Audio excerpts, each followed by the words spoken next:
Amén. Gloria al Señor. Gracias a Dios.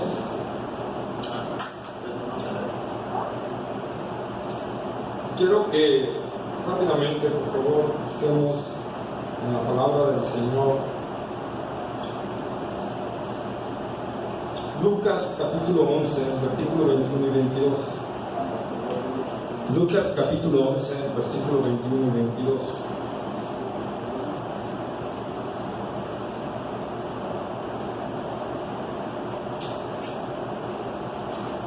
Amén. Cuando lo tengan, nos ponemos de pie. Y lo leen ustedes juntos a una voz. Lucas 11, 21 y 22. Cuando el hombre fuerte, armado, guarda su palacio, en paz está lo que posee. Pero cuando viene otro más fuerte que él, le vence, le quita todas sus armas en que confiaba y reparte el botín. Amén. Oremos. Bendito Dios y Padre Celestial, Señor, gracias te damos, amado Dios, por estos hermosos cantos que pudimos entonar a ti, que reflejan, Señor, gran parte de la realidad de lo que sucedió ahí en la cruz. Oh Señor, permítenos conocer más de la obra gloriosa de la expiación, Señor. A este nuevo estudio que vamos a tomar ahorita, Señor, la quinta parte de esta expiación, Señor, permítenos, danos sabiduría, danos gracia, Señor. Oh, Señor, alumbra los ojos de nuestro entendimiento, Señor. Que nuestro espíritu, Señor, esté atento, alerta, Señor, a tu bendita palabra, Señor, y podamos saborear, Señor, la conquista de Cristo en esta gloriosa cruz. Padre, que podamos nosotros comprender más esto, para entender la realidad de la victoria de Cristo, la consumación de nuestra salvación, la seguridad que hay en ella, Señor, y que al fin, Señor, en un momento determinado, nosotros, Señor, estaremos contigo por toda la eternidad. Gracias a esta obra gloriosa. Señor, Padre, te rogamos que podamos comprenderla en su totalidad. Señor, danos esa sabiduría espiritual para entenderla y para llevarla a cabo en nuestra vida, que la gente pueda ver a través de nuestros hechos que hemos comprendido la obra de Cristo en la cruz del Calvario. Señor, usa mi vida para trazar bien este estudio. No permitas, Señor, que hable cosas que no son, sino guíame en tu verdad y en tu palabra. Que tu Espíritu Santo guíe mis labios y mi corazón y mi mente, Señor. Te lo rogamos todo esto en el nombre glorioso de Cristo Jesús y para tu gloria. Amén. Amén. Amén. Pueden sentarse, amados hermanos. Bueno, pues entramos a la quinta parte, al quinto de lo que es la expiación sustitutiva penal, ¿verdad? Ya hablamos que fue un sacrificio por el pecado, ¿verdad? Ya hablamos que fue una propiciación, ya hablamos que fue reconciliación, redención, ¿verdad? 4. Y ahorita vamos por la quinta, la expiación de Cristo en la cruz del Calvario, su expiación sustitutiva penal, también fue un sacrificio conquistador. ¿Sí? ¿Qué quiere decir esto, hermanos? ¿Qué nos está diciendo la obra de la cruz, verdad?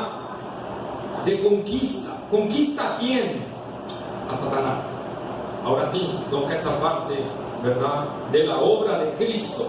Cristo conquistó a Satanás a través de su obra. Lo derrotó allí en la cruz del Calvario. ¿Sí? Vayamos por favor a Efesios capítulo 6, versículo 12.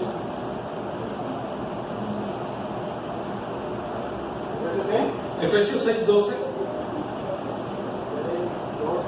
porque no tenemos lucha contra sangre y carne, sino contra principados, contra potestades, contra los gobernadores de las tinieblas de este siglo, contra huestes espirituales de maldad en las regiones celestes. Ahí está, ¿verdad? Entonces hay una lucha, hermanos. Entonces, pero hay una lucha que vamos a ver, ¿verdad? Más adelante, con victoria en Cristo Jesús. ¿Sí?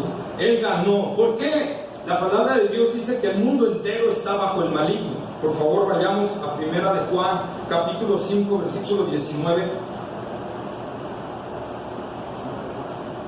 Primera de Juan, capítulo 5, versículo 19. Sabemos que somos de Dios y el mundo entero está bajo el maligno. Ahí está, ¿verdad? Sabemos que somos de Dios y el mundo entero está bajo el maligno. La palabra ahí bajo significa regazo, o sea, está en los brazos del maligno, como si lo estuviera arrullando, ¿verdad? El mundo entero está bajo esos brazos. Vayamos por favor a 1 Corintios 4:4.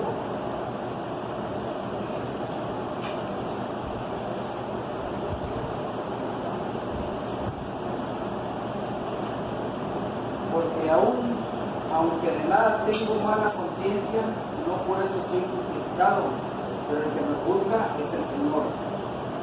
1 Corintios 4:4. A ver, 2 Corintios 4:4. No, esa era una, digo la 1, 1 de Corintios. ¿Mande? Pero no digo 1 de Corintios, 1:4. Ajá, 2 Corintios 4:4. 4:4. En los cuales el Dios de este siglo cegó el entendimiento de los incrédulos para que no le resplandezca la luz del Evangelio de la gloria de Cristo, el cual es la imagen de Dios. Amén, ¿verdad? Entonces nosotros vemos ahí que el enemigo cegó el entendimiento de los incrédulos. O sea, Satanás tiene cierta facultad y poder dentro del mundo. Efesios capítulo 2, versículo 2. Efesios 2:2. En los cuales anduvisteis en otro tiempo, siguiendo la corriente de este mundo, conforme al príncipe de la potestad del aire, el espíritu que ahora opera en los hijos de desobediencia. Ahí está, ¿verdad? Entonces, nosotros vemos, hermanos, que Satanás tiene control sobre el mundo, ¿verdad? Satanás tiene al mundo bajo su regazo. Satanás tiene el entendimiento cegado de los incrédulos. Satanás, ¿verdad?, es el príncipe de la potestad del aire que opera en los hijos de desobediencia. Entonces la expiación de Cristo conquistó para sus redimidos, para el pueblo que él está redimiendo en la cruz del Calvario, que el poder del enemigo fuera derrotado allí.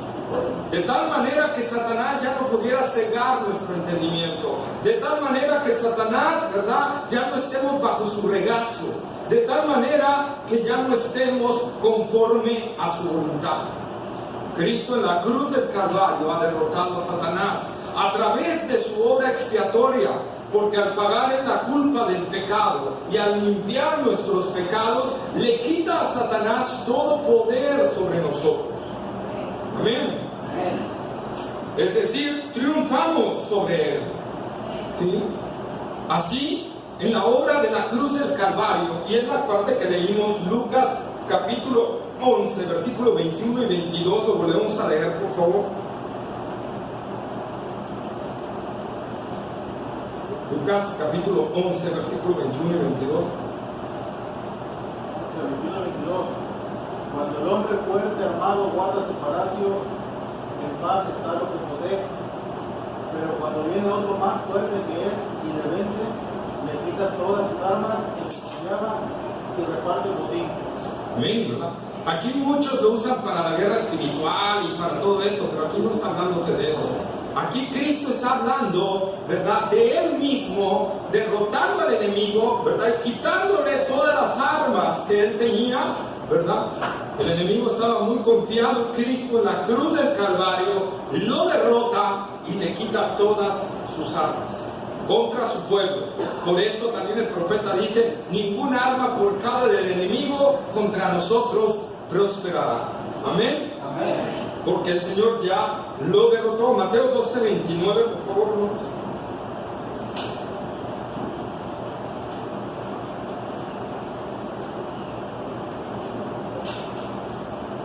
¿Por qué?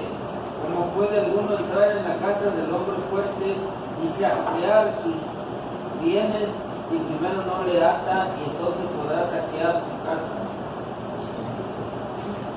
Jesús ató al hombre fuerte. Jesús ató a Satanás en la cruz del Calvario, ¿verdad? Y lo derrotó para que nosotros, hermanos, ya no estemos bajo su potestad. Jesús habló de esto durante su vida terrenal. Por ejemplo, unos días antes de morir, Juan 12:31. ya casi al final de su ministerio. Juan 12:31. Ahora es el juicio de este mundo. Ahora el príncipe de este mundo será echado fuera. Ahí está, ¿verdad? Ahí está, él hablando de lo que iba a suceder en la cruz del Calvario. ¿Sí? En la cruz del Calvario el enemigo iba a ser echado fuera. Días posteriores a esta declaración, Jesús vuelve a hablar. Juan capítulo 16, versículo 11. Y del juicio por cuanto el príncipe de este mundo ha sido ya juzgado. Ahí está, el príncipe de este mundo ha sido ya juzgado. Jesús, ¿verdad? En la cruz del Calvario le quitó todo a Satanás con respecto a su pueblo, ¿verdad? Y entonces le dio el golpe mortal en la cruz, ¿verdad? Donde Satanás ya quedó todo destruido, ¿sí? Y estoy hablando de destruido, no aniquilado. No confundamos aniquilado con destruido, ¿sí? Quedó destruido, y vamos a ir viéndolo, hermanos, poco a poco. El reino de las tinieblas, Jesús en la cruz del Calvario le pegó el golpe decisivo. Amén. Primera de Juan capítulo 3 versículo 8.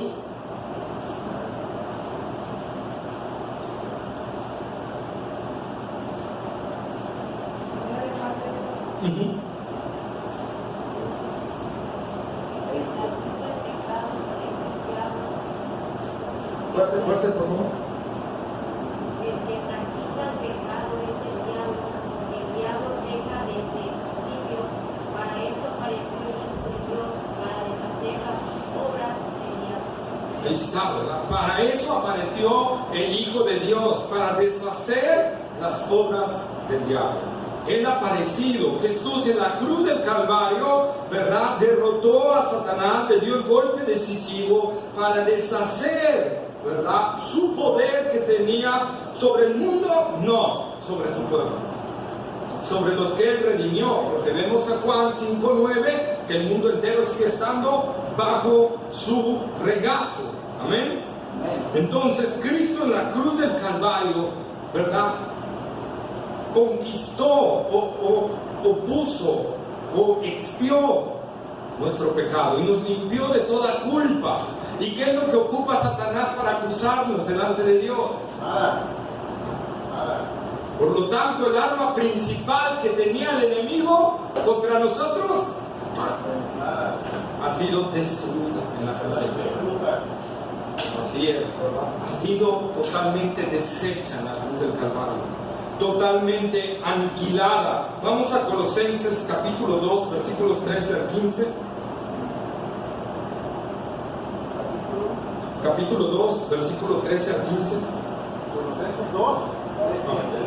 Y a vosotros, estando muertos en pecados, y en la incircuncisión de vuestra carne, os dio vida juntamente con él, perdonándoos todos los pecados, anulando el acta de los decretos que había contra nosotros, que nos era contraria, quitándola del medio y clavándola en la cruz. Ahí está, ¿verdad? Todas las actas que nos eran contrarias, todas fueron clavadas en la cruz del Calvario y por lo tanto fueron abolidas, fueron deshechas. Todo lo que había allí para que el enemigo pudiera acusarnos ha sido borrado por la sangre preciosa, gloriosa, sublime de Cristo Jesús, y por lo tanto el enemigo ya no tiene esa arma para acusarnos. Porque cuando el enemigo va ante la presencia de Dios y le dice, mira lo que hizo el pastor Edgar, ¿verdad? Dios dice, ¿qué? Esto, mira, aquí te lo traigo, esta acta. Y Dios dice, no veo nada. ¿Qué hay allí?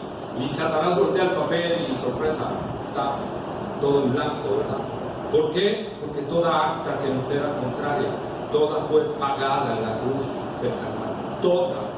Eso significa que el que está en Cristo, hermano, el que está en Cristo Jesús, en la cruz del Calvario fue pagado su pecado pasado, su pecado presente, pecado futuro. Por eso dice Juan, y la sangre de Jesucristo su Hijo nos limpia de todo pecado. ¿Dónde nos limpió? En la cruz. En la cruz. Jesús no sigue sangrando. En la cruz del Calvario, esa sangre ha pagado todos tus pecados. Por lo tanto, ¿verdad? Jesús en la cruz del Calvario conquista al enemigo. Hebreos capítulo 2, versículos 14 y 15.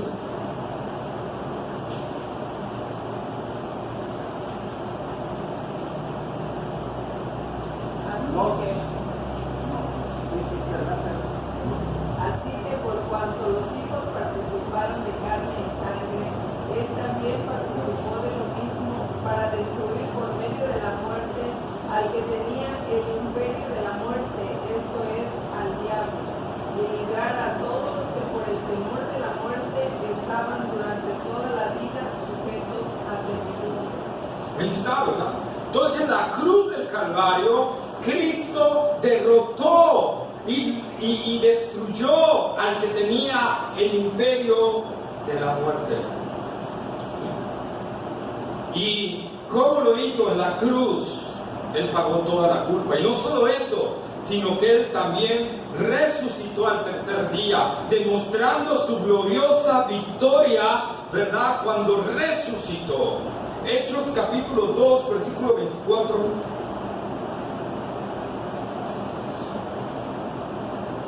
No, 24. Sí. Al cual Dios levantó luego los dolores de la muerte, por cuanto era imposible que fuese detenido por ella. Está, ¿verdad? Cristo en su resurrección derrotó a la muerte. La derrotó y la aplastó, por lo tanto, en ese momento, ¡pum!, todo el poderío, el imperio que tenía Satanás fue destruido. ¿Sí? Y cuando Cristo, ¿verdad?, resucitó, antes de resucitar, ¿verdad?, le dice a Satanás: préstame las llaves del infierno, de la muerte y del Hades. ¡Pah! Si se las arrebata, ¿verdad?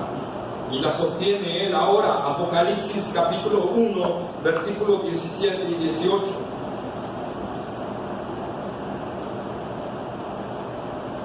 Cuando le vi, caí como muerto a sus pies, y él puso su diestra sobre mí, diciéndome: no temas, yo soy el primero y el último, y el que vivo y estuve muerto, mas he aquí que vivo por los siglos de los siglos. Amén. Y tengo las llaves de la muerte y del Hades.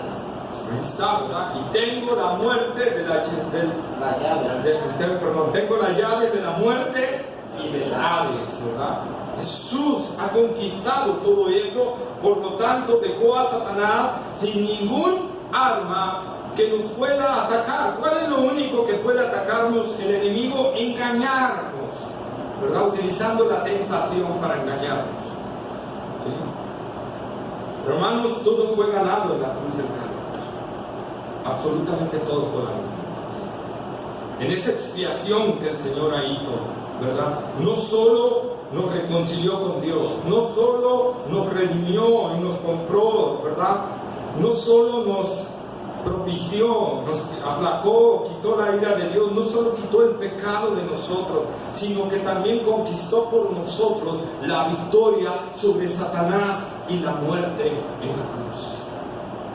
Esa es la expiación, hermanos. Ese es lo que Cristo hizo en la cruz del Calvario por nosotros, como nuestro sustituto, ¿verdad? Por eso es que nosotros creemos en la expiación sustitutiva penal, ¿sí? Donde Jesús sufre la justicia de Dios en la cruz del Calvario penalmente como nuestro sustituto en todas estas áreas que vimos. Amén. Amén. Entonces, amado hermano, esto es la verdad. Esto es lo que involucra todo lo que Cristo hizo en la cruz. Todo esto es lo que yo debo de creer, ¿sí? Que Él quitó el pecado en la cruz del Calvario.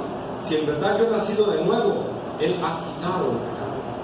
El pecado ya no tiene poder ni autoridad sobre mi vida. Segundo, ¿a qué? Vencido. ¿Cuál es el segundo punto? Uno, ha quitado el pecado. Segundo, ¿qué? Entonces, propiciación. Ha hecho propiciación, es decir, aplacó la ira de Dios. Éramos enemigos de Dios. Dios era nuestro enemigo también. Dios estaba enojado, molesto, airado con nosotros. Pero el sacrificio de Cristo ha satisfecho la ira de Dios. ¿Sí? Entonces, es propiciación. Es también, ¿qué? ¿Alguien lo dijo por ahí ahorita?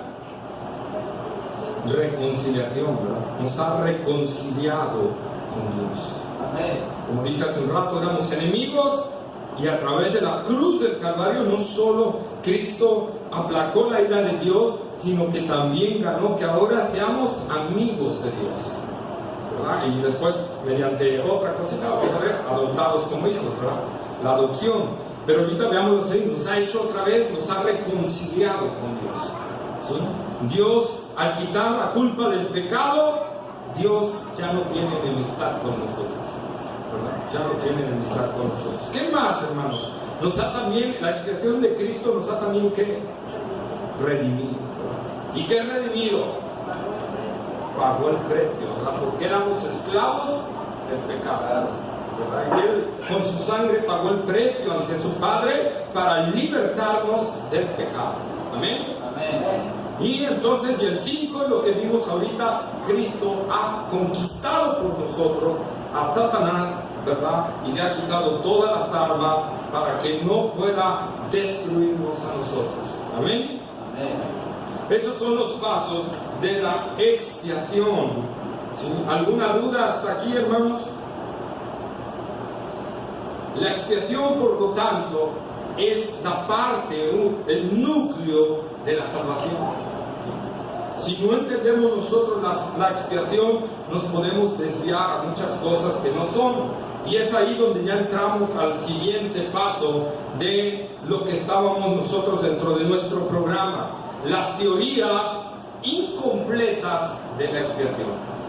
Hoy en día se enseñan muchas cosas en muchas iglesias, ¿verdad? Incompleto lo que es la expiación de Cristo, y por lo tanto algunos creen que la salvación se pierde, otros creen que pueden vivir la vida a su manera, ¿verdad? Que Cristo ya los salvó y pueden vivir como ellos quieran, ¿verdad? Por no entender todo lo que involucra lo que es la doctrina de la expiación. Y antes de entrar a este tema, quisiera saber si hay alguna duda, porque es importante que esté bien entendido esto para que ahorita que entremos,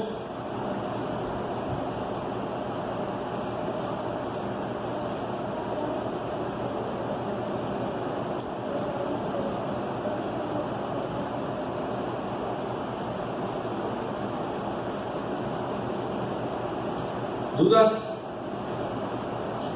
de la expiación sustitutiva penal de los 5 puntos? ¿No? Bueno, entonces entramos a nuestra primer teoría incompleta de la expiación. Esta, hermanos, ¿verdad? Se llama teoría del rescate. Teoría del rescate, ¿verdad? ¿Qué significa esto? Bueno, los que manejan esta teoría dicen que hay una gran batalla cósmica en el cielo entre Dios y Satanás, ¿verdad? Que los ángeles de Dios y los ángeles de Satanás están en constante pelea y lucha. Y entonces hay como un yin-yang, algo así, ¿verdad? Una cuestión. Y entonces, para que Dios pudiera ayudar a la humanidad, tuvo que pagar el precio, ¿verdad? Enviando a su Hijo para salvar a la humanidad. ¿Sí? Para como pagándole a Satanás, ¿verdad? Más o menos es a lo que se refiere la teoría del rescate, que Dios le pagó a Satanás enviando a su Hijo para poder redimir a la humanidad.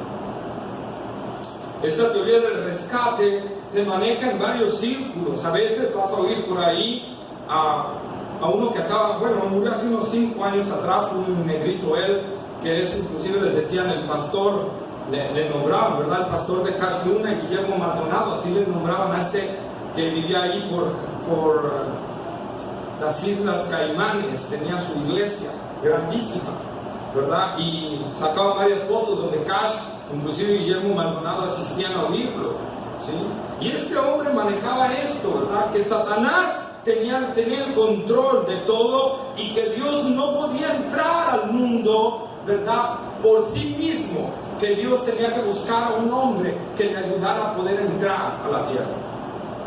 ¿Sí? Y entonces es más o menos lo que maneja la teoría del rescate, ¿verdad? Que hay una lucha cósmica entre los ángeles de Dios y los ángeles del diablo, ¿verdad? Y en esa lucha cósmica Satanás no cede, entonces Dios tiene que enviar, ¿verdad?, a su Hijo amado para pagarle a Satanás el derecho de que pueda redimir a unos. Qué terrible teoría, ¿verdad? Tremenda herejía, hermanos, tremenda. La humanidad cautiva, estaba cautiva por el pecado y Dios entregó a su Hijo amado, ¿verdad?, a Satanás para que pudiera liberar al mundo. Esto se basa en, por ejemplo, vamos a Mateo 20, 28, por favor.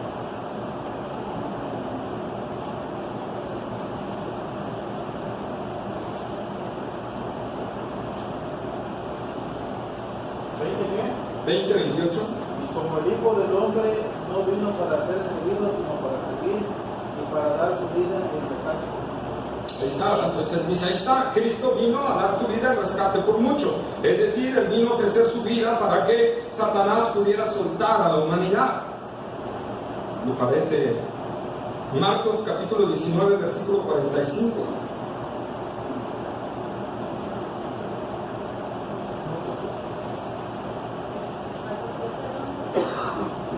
Marcos 19, 45. Marcos 19 no tiene mayor de 16. ¿No llega el 16? 9, 45, ¿eh? 9:45 dice: y si tu pie te fuera ocasión de caer, bórralo. Entonces hay algo, no tengo. No, a ver, con él es que se repetía, era lo mismo enfatizando eso, ¿verdad? Entonces nosotros vemos, amado hermano, que esta teoría del rescate es una aberración, ¿verdad?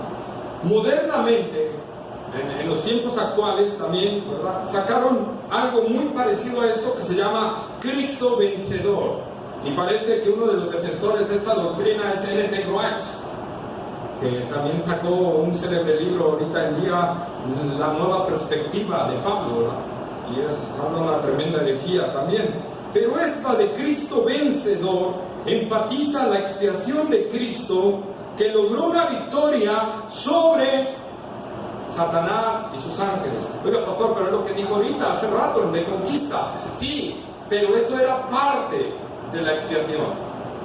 Era la quinta victoria en la expiación. Ellos lo toman como el hecho de la expiación, desechando lo demás, echando fuera todo lo demás. Entonces Cristo vino a morir en la cruz del Calvario para ganar la guerra cósmica, ¿verdad? Y entonces derrotar a la muerte a Satanás, y Él mediante su muerte conquistó al enemigo. Pero no hablan de reconciliación, no hablan de redención, no hablan de propiciación, no hablan de quitar el pecado. ¿Sí? Y aunque es parte cierto, porque lo vimos, vamos por ejemplo a Hebreos 2:14.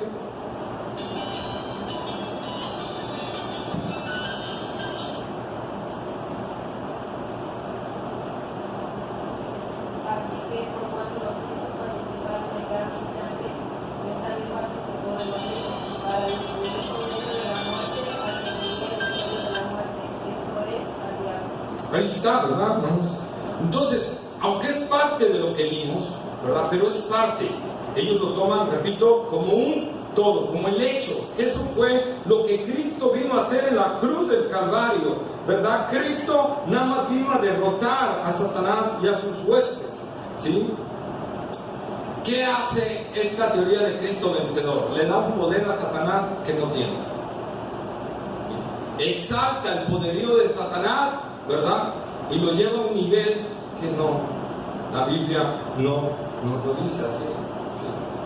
Como si el único hecho que Cristo viniera en la cruz fuera para solo eso. Romanos 5:9.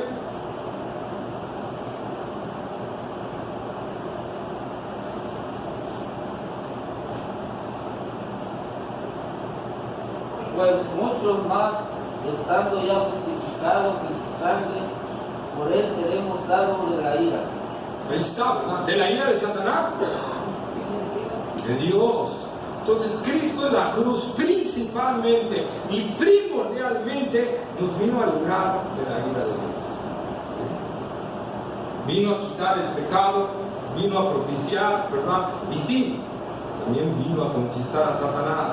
Pero repito, esta teoría incompleta, por eso les llamamos teorías incompletas de la expiación. Y esto se está enseñando mucho en las iglesias, sobre todo en las de corriente carismática, ¿sí? Se está enseñando esta parte, que Cristo es a lo que vino, ¿sí? A derrotar al enemigo, y por eso se meten en guerra espiritual y se meten en tantas cosas que la palabra de Dios no nos manda, ¿sí? No nos manda. Y andan buscando al enemigo porque ya está derrotado y lo voy a pisar y lo voy a aplastar con mis pies, ¿verdad? Y le voy a dar de patadas, y oyes que de repente hasta maldicen al diablo y todo ese detalle, cuando la palabra de Dios dice, ¿verdad?, que no lo debemos hacer. Pero por una incomprensión, por una falta, de comprensión de la palabra de Dios acerca de la expiación. Acerca de la expiación. Cristo sí ha ganado en la cruz del Calvario también la conquista a Satanás, pero no solo eso, ¿verdad? Primordialmente, si nosotros analizamos los 4 puntos, son con respecto a Dios. Quitó el pecado con respecto a Dios, propició con respecto a Dios, redimió con respecto a Dios, reconcilió con respecto a Dios, y conquistó a Satanás. Entonces podríamos hablar que es un quinto nada más de la expiación, ¿verdad? Y desgraciadamente, como este tipo de gente está buscando cosas para que la gente se enardezcan sus emociones, ¿verdad? Y se sientan bien contentos en la iglesia, entonces les dicen, no, el Señor ya derrotó al enemigo, por lo tanto, ¿verdad? Él ya pagó en la cruz del Calvario y Él ha derrotado, así que el enemigo no tiene poder alguno sobre tu casa, tus finanzas, reclama lo que por derecho te corresponde. Exactamente, ¿verdad? Rebájale al diablo lo que te quitó, ¿verdad? Son detalles absurdos de no entender lo que Cristo realmente hizo en la cruz del Calvario. Una falta de comprensión de la expiación, ¿verdad?, nos lleva a errores doctrinales graves. Por eso dije, es núcleo central del Evangelio. La expiación sustitutiva penal. Quien no entienda esto no va a entender el Evangelio. No va a entender de qué hizo Cristo en la cruz del Calvario. Por eso hay tanta gente en muchas iglesias que no ha sido cambiada y transformada, porque no les están hablando la verdad del Evangelio. ¿Puede repetirme los 5 puntos, por favor? ¿Sí? El sacrificio, la expiación de Cristo sustitutivo y penal fue un sacrificio por el pecado, fue propiciación, o sea que aplacó la ira de Dios, quitó la ira de Dios, fue reconciliación, ¿sí?, que nos reconcilió con Dios, nos hizo amigos de Dios, redención, o sea que nos pagó, ¿verdad?, nuestra esclavitud del pecado con respecto a Dios, y quinto, conquista, o sea, derrotó al enemigo. ¿Sí? Es muy importante entender estos 5 puntos. porque cuando no se sabe, somos llevados por cualquier corriente, ¿verdad? Y una persona que diga no, y así podemos nosotros, ¿verdad?, argumentar que todo esto Sí, inclusive digo, por eso también estamos viendo las teorías incompletas de la expiación, ¿verdad? Porque hay tantas cosas que están circulando hoy en día en las iglesias que están fuera de la palabra de Dios, y todo porque no quieren analizar todo el contexto de la palabra de Dios, ¿verdad? Solo quieren agarrar, por ahí dicen, textos que les sirvan de pretexto, ¿verdad? Para que puedan hacer lo que ellos quieran. Amén. Segunda teoría incompleta de la expiación se le llama la teoría de la satisfacción, ¿sí? Esta teoría la empezó Anselmo de Canterbury en 1022 al año 1109, ¿verdad? Y dice que la expiación de Cristo era solo una satisfacción al Padre por el pecado. ¿Sí? Centrándose únicamente en la noción de satisfacer la honra herida de Dios y no el aplacamiento de su justa ira. Y no tomando en cuenta los demás puntos, ¿verdad? Cuando uno peca, hermano, es cierto que la gloria de Dios es afectada. Es cierto, ¿verdad?, que nosotros ofendemos a Dios y eso. Pero eso no nada más es la expiación. La expiación involucra todo lo demás. Vamos a Romanos 1:21, por favor. Habiendo conocido a Dios, no le glorificaron como a Dios, y le dieron gracias, sino que se envanecieron en sus razonamientos, y su necio corazón fue endurecido. Está, ¿verdad? Cuando alguien peca, afrenta la gloria de Dios. ¿Sí? Y por lo tanto, al afrentarla, nuestro corazón es entenebrecido. Romanos 3:23.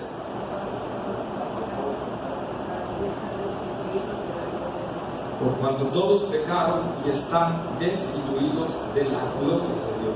Y en parte es cierto, ¿verdad? Esta parte, hermanos, hace, ¿verdad?, énfasis en este punto y se olvida de todos los demás. Por eso son teorías incompletas. Agarran nada más una parte y la quieren llevar a ser el todo de la expiación, ¿verdad? El todo de la expiación, y no es así. Vamos a 1 de Pedro 2:24.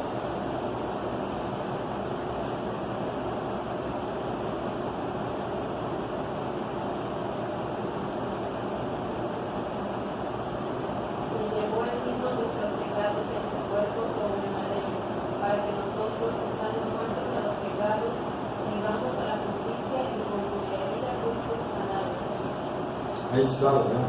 Cristo llevó en la cruz del Calvario todos nuestros pecados, todos, absolutamente todos, ¿verdad? Pero esta teoría de la satisfacción es que Dios nada más envió a su Hijo para satisfacer su honra, para satisfacer su honra, y no lleva a más a la expiación de Cristo. Esta no es muy popular hoy en día, ¿sí? Teoría de la influencia moral, ¿sí? Jesús murió en la cruz del Calvario.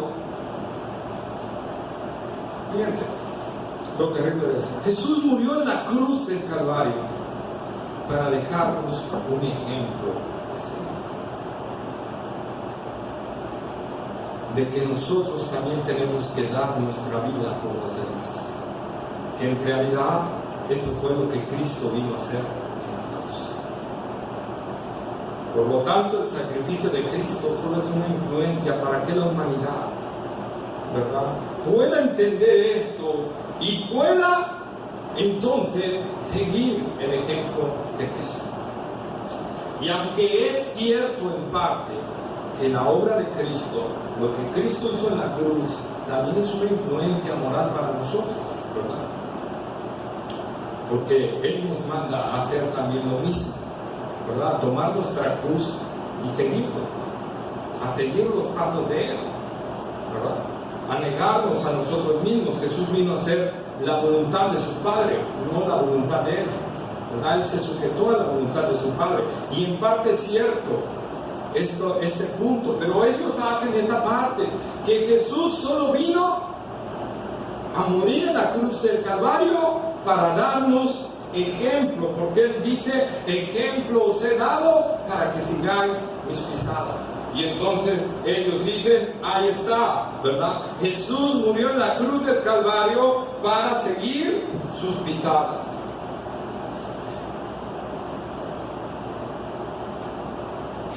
Como Dios es libre de toda ley, dicen ellos, Dios no está sujeto a ninguna ley, y eso es cierto. Dios no está sujeto a ninguna ley. Él no exige pecado, Él no exige pago, porque Él no está sujeto a ninguna ley. Por lo tanto, Cristo no pudo venir al mundo para pagar algo. Entonces, Cristo vino como ejemplo. Fíjense nada más, ¿verdad? Cristo vino como ejemplo. Y entonces nosotros vemos, hermanos amados, que esto se maneja mucho, sobre todo en los libros que van a ver ustedes en muchas librerías cristianas motivacionales, ¿verdad? Encubiertamente John Austin y todo este tipo maneja esto. Cristo Jesús vino para mostrarnos el camino del amor hacia Dios. Y aquí, todo el que expresa un amor hacia Dios, ¿verdad? Y sigue ese ejemplo de Cristo, está siguiendo el bien. Una vez le hicieron una entrevista a este hombre, Larry King, famoso programa en Estados Unidos que ya terminó, estuvo más creo de 50 años en el aire ese programa, le ganó a Chabelo. Y entrevista a John Austin y le dice, Pastor John Austin, ¿sí? ¿Usted qué opina de la gente de la India? ¿Se van al cielo o se van al infierno? Y él le dice, mira Larry, yo creo, sinceramente viajé con mi papá, que era pastor también, varias veces a la India, antes de yo ser pastor, y yo observaba mucho, y veía que la gente es muy religiosa, muy religiosa, busca a Dios, y en su corazón aman a Dios, y por lo tanto yo creo que se van a ir con el Señor. Y yo, caray, ¿verdad? Porque Cristo vino a darnos ese ejemplo. Y entonces manejan una teoría de que Cristo nada más vino para influenciar moralmente a la humanidad. Otro error garrafal, y que muchos cristianos se están alimentando de eso, y se están alimentando tanto que por eso hoy en día te predica tanto en los púlpitos bueno, no importa lo que creas, Dios es amor. No importa si tu doctrina está errada, Dios es amor. Lo importante es que tú ames a Dios, no importa la doctrina que tengas. ¡Qué error garrafal! Esto es una influencia de esta doctrina, de la expiación, de la influencia moral. A Dios no le importa nada más que tú sigas el ejemplo del amor. Y sacan de contexto textos como el amor cubrirá multitud de pecados. Pero eso no está hablando de mí. ¿Saben a qué se refiere ese texto, hermanos? A que el amor cubrirá multitud de pecados. ¿A qué se refiere, hermanos, ese texto? Ahora, cuando les pregunten de eso, ¿a qué se refiere ese texto? Parte, pero hay algo más.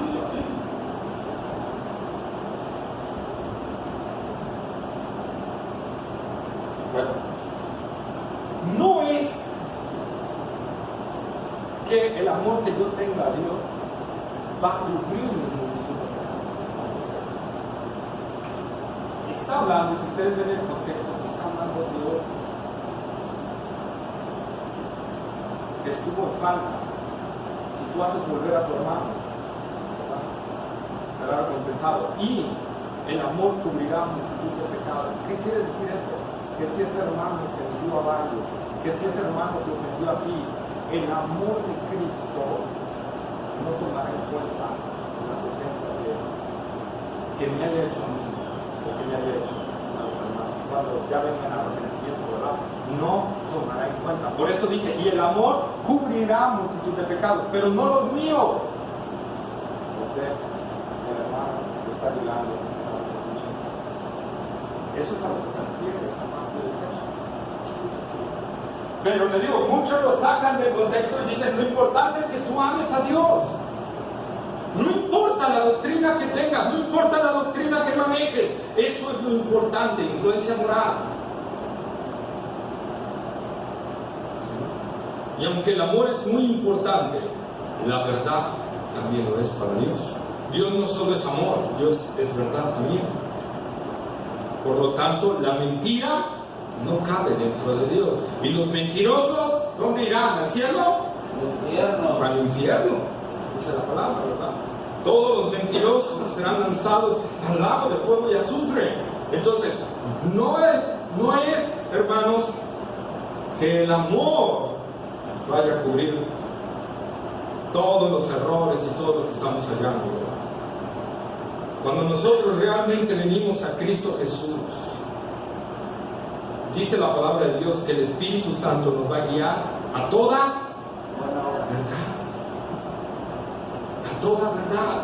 Por lo tanto, si he nacido de nuevo, si tengo al Espíritu de Dios, no solo tengo amor, tengo verdad.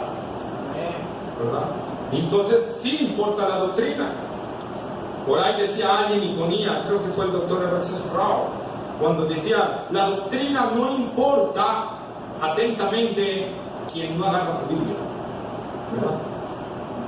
Entonces, esta es una realidad. La gente que muchos dicen, no importa la doctrina, lo importante es que la gente vea nuestro ejemplo, Es una persona que no está agarrando la Biblia y no la está estudiando. Y quiere defender su ignorancia con esta práctica. Entonces, hermanos, esta es una parte de las doctrinas que están erradas, ¿verdad? De las doctrinas que están moviéndose hoy en día y están engañando a muchos.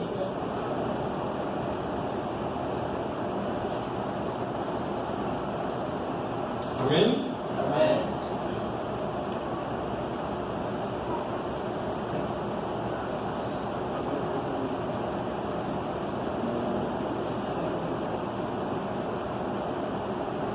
Aunque suena muy hermoso, ¿verdad? Si no suena hermoso. Cuando le dice un conocido tuyo, dice, es que Dios es amor. Así es. Pero eso como una suavidad, una Una ternura y dulzura, ¿no? Es que Dios es amor. Y casi te la van creyendo también, o sea, así lo que ellos creen, pues, ¿verdad? Es que Dios es amor. ¿Cómo le hacen, verdad? Sí, es que Dios es amor.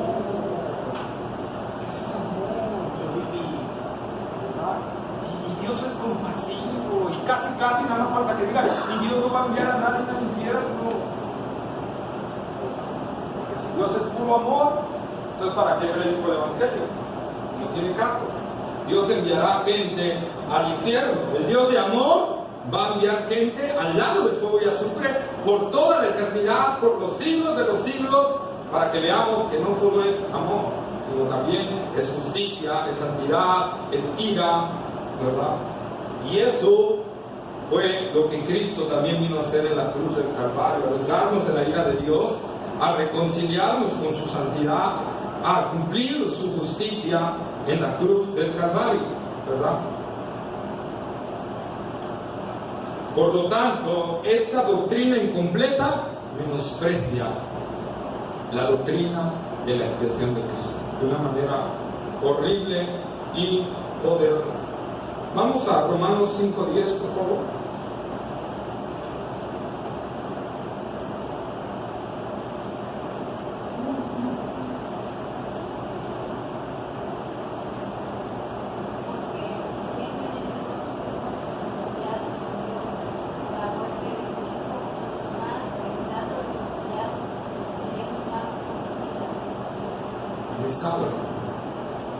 Jesús no vino solo a influencia moral. Jesús vino a librarnos del pecado, vino a quitarnos el pecado, vino a librarnos de la ira de Dios, vino a librarnos de Dios. Dice la maravilla de el doctor R.C. Sproul dice, la maravilla de la salvación, de la obra de Cristo, es que Cristo en la cruz del Calvario nos salvó de Dios para traernos hacia Dios. Esta es la maravilla de la obra. Cristo en la cruz del Calvario nos salvó de Dios. ¿Por qué de Dios? Porque Dios está airado todos los días del día. Porque el que no cree, Juan 3:36, por favor, leámoslo.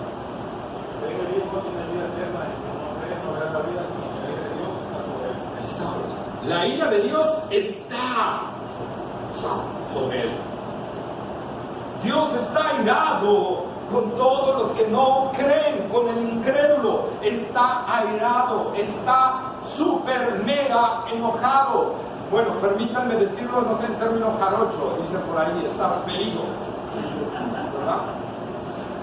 Está muy molesto a causa del pecado de la humanidad, hermanos. Dios no está viendo al ser humano y está diciendo, ¡ay, qué lindas criaturitas! ¡Mira cómo pecan! Dios, y si fuéramos al término hebreo de airado, suena muy fuerte. Dicen los escritores, los traductores de ese término, alguien que está buscando, echando salud por la boca. Eso es el mismo. Cuando el salmista está diciendo esto, está significando esto. Dios está extremadamente molesto con el incrédulo. Entonces ahora imagínense cuando lleguen ante su presencia sin ser lavados por la sangre de Cristo. ¿Mande? Ese va a ser el juicio del trono blanco. Ese va a ser el juicio del gran trono blanco. Así es. Entonces, hermanos, nosotros vemos esto y lo vemos en muchas iglesias, ¿verdad? Y hablan acerca de esto, pero no hablan completamente de todo lo que Cristo hizo en la cruz del Calvario, ¿sí? Y al no hablar completamente, entonces están llevándose a la gente a la perdición. Hay otra teoría incompleta de la expiación que se llama la teoría gubernamental, defendida por Hugo Grocio en el año 1583 a 1643. Este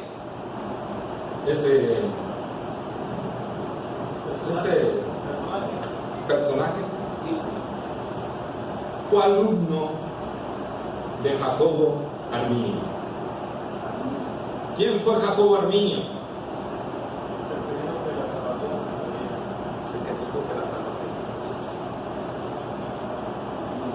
El que dijo también que el hombre no está totalmente depravado, ¿no?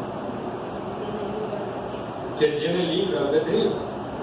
Y de este discípulo de él, ahora está acá esta teoría de la gubernamental, ¿verdad? Porque cuando se levanta un maestro hereje, el siguiente todavía sale más hereje.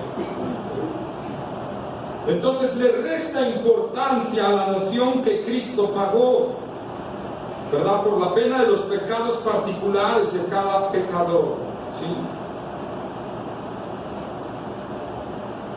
Dice que Dios castigó a Cristo, que Dios castigó a Cristo para mantener el orden moral y el orden del universo.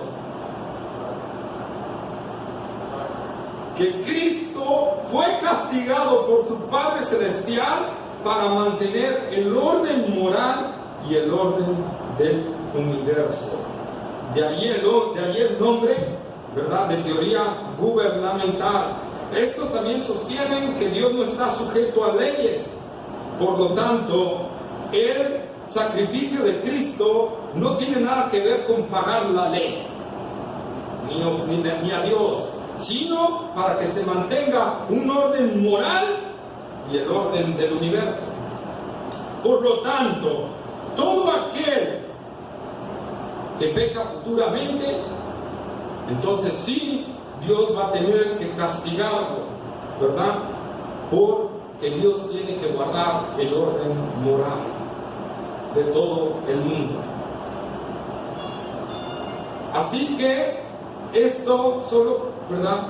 Vemos, hermanos, 1 Corintios capítulo 15, versículo 3.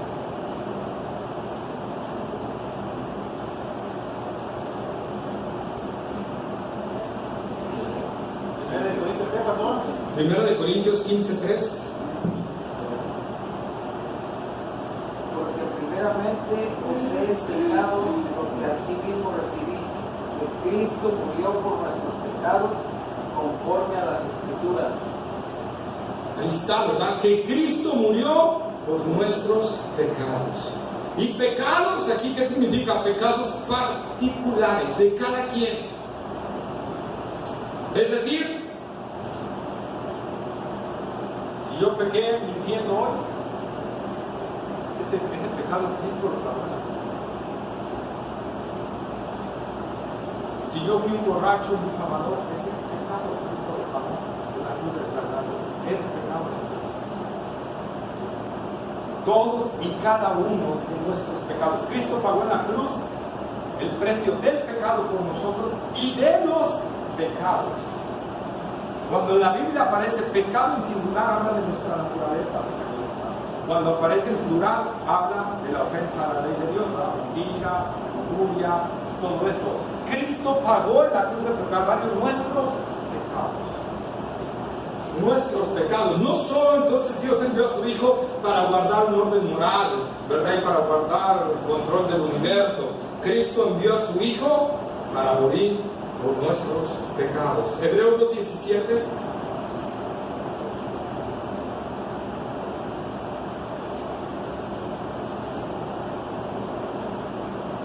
Por lo cual debería de ser en todo semejante a sus hermanos, para venir a ser misericordioso y fiel, sumo sacerdote en lo que Dios se refiere, para expiar los pecados del pueblo. Ahí está, ¿verdad? Para expiar los pecados.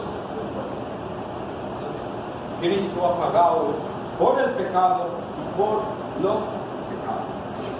Y no solo vino, ¿para qué? Para guardar la unidad moral y todo eso. Y aunque algunos no predican esto, hermanos, en cuanto a la expiación, en los hechos sí lo están. El ejemplo lo están predicando. ¿Cómo?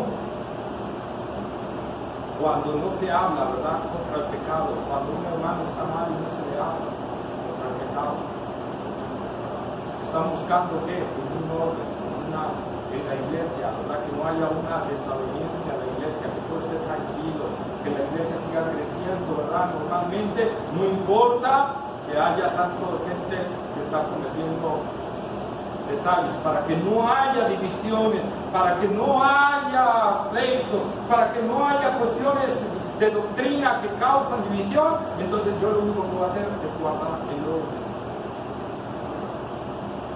Y tristemente eso está sucediendo en muchas iglesias. ¿Por qué? Porque aunque lo nieguen, están tomando este punto.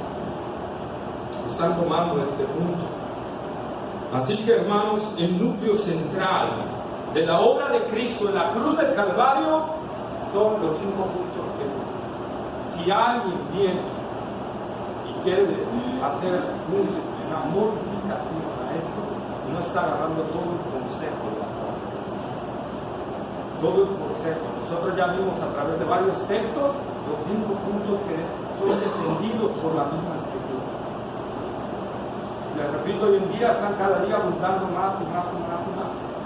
Tal grado que este hereje tremendo, el doctor N.T. Wright, que fue muy reconocido anteriormente, varios pastores casi lo alababan porque era casi una eminencia, casi de hombre, ¿verdad? Pero resulta que está atacando de repente cosas bien raras. No sé si por ahí consumían una hierba o de repente ha sacado cada cosa que está fuera de su lugar, como la de Cristo vencedor, ¿verdad?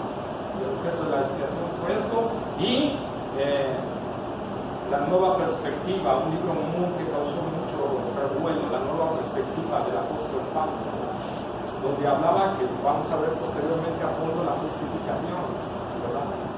Que Cristo, ¿verdad?, que la iglesia, ha tomado mal la justificación. Que la justificación, realmente lo que Pablo quiso decir al decir la justificación por fe, no era una cuestión de arrepentimiento o algo así, sino una cuestión de pertenencia. Cuando tú perteneces a una iglesia, estás en la justificación de Cristo, ¿verdad? Y entonces saca a la luz que este ha sido el tema por el cual católicos y evangélicos no han podido juzgar. Y con esta nueva perspectiva, católicos y evangélicos ya pueden reconocer. No ves que sí, yo digo.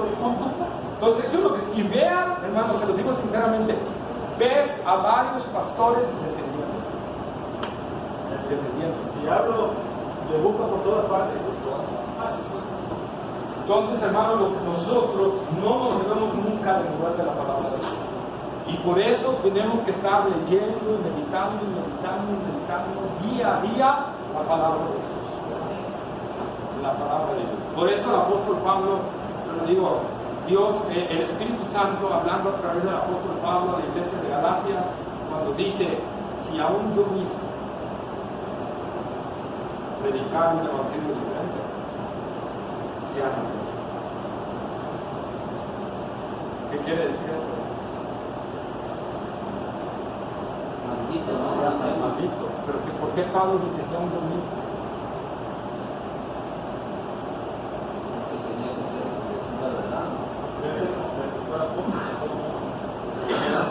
Si él hubiera sido apóstol, aunque él hubiera sido lo que hubiera sido, ¿verdad? Si llegara a desviarse, que a un verdadero redimido no se puede dar, claro, pero Pablo da esa opción. ¿Para qué? Para que nosotros, hermanos, no importa que yo sea pastor,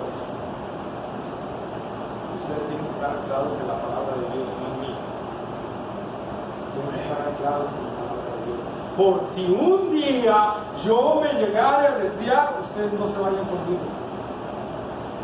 Ustedes estén anclados a la palabra de Dios. Porque no estoy exento.